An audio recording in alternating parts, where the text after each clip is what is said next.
contrary to Section 8 of the Anti-Terrorism Act 2002.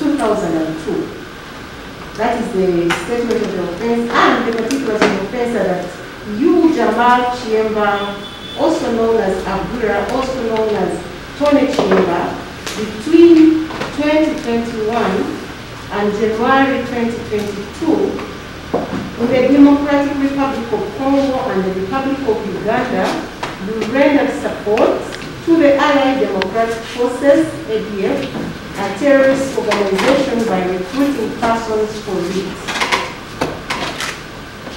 Have you had the charge?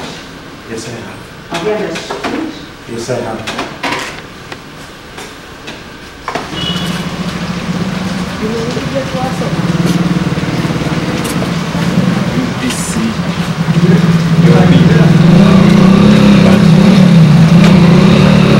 Download the app on App Store or Google Play Store now.